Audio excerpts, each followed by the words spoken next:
भाइयों बहनों, आपने देखा होगा ये क्षेत्र हमारा जो गोरखपुर के दक्षिणांचल का क्षेत्र है, बड़ा मेहनती क्षेत्र है, पुरुषार्थी क्षेत्र है, विकास से कोसों दूर रहा, लेकिन मेहनती और सांस्कृतिक दृष्टि से अत्यंत समृद्ध रहा है। राम जानकी मार्ग इसी रूट पर पड़ता है। पिछली सरकारों ने भुला दिया था। हम लोग आज अयोध्या के साथ भी इसका संबंध सीधे राम जानकी मार्ग के साथ जोड़ रहे हैं और सीतामढ़ी के साथ इस मार्ग को पहुंचाने का कार्य कर रहे हैं। इसीलिए जनकपुर धाम से अयोध्या को जोड़ने का भी एक महत्वपूर्ण माध्यम आपका एक क्षेत्र बनने जा रहा है। गोरखपुर का पहला बायोफ्यूल का प्लांट, ये जो पराली खेतों में होती है, जिसको हमारा अन्नदाता किसान कभी जला देता था, आने वाले समय में इसको जलाने की आवश्यकता नहीं पड़ेगी। यानी आम के आम और गुठली के भी दाम मिलने वाले हैं आपको।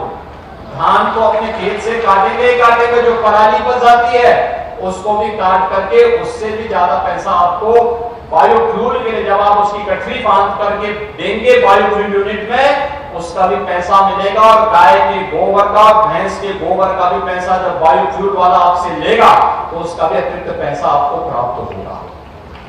यानी हर प्रकार से प्रधानमंत्री जी की मंशा है।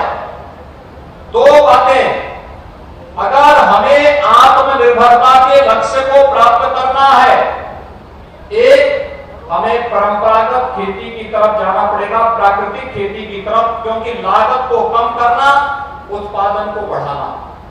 मेरा यह मानना है कि हमारे खेतों में आज भी जितना हम अन्न उत्पादन करते हैं, इससे 4 गुना अधिक अन्न उत्पादन करने की क्षमता हमारे खेतों में है। हमने उसको विधिवत उसका बेहतर उपयोग नहीं किया है, तकनीक को नहीं अपनाया है और हमने उसके रूप तैयारी नहीं की है।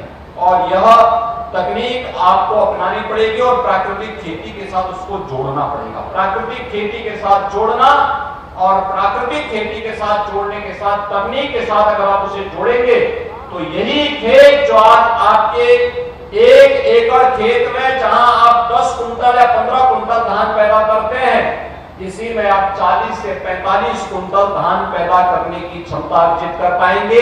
फर्टिलाइजर का खर्चा जीरो, पेस्टिसाइड का जीरो, केमिकल का जीरो।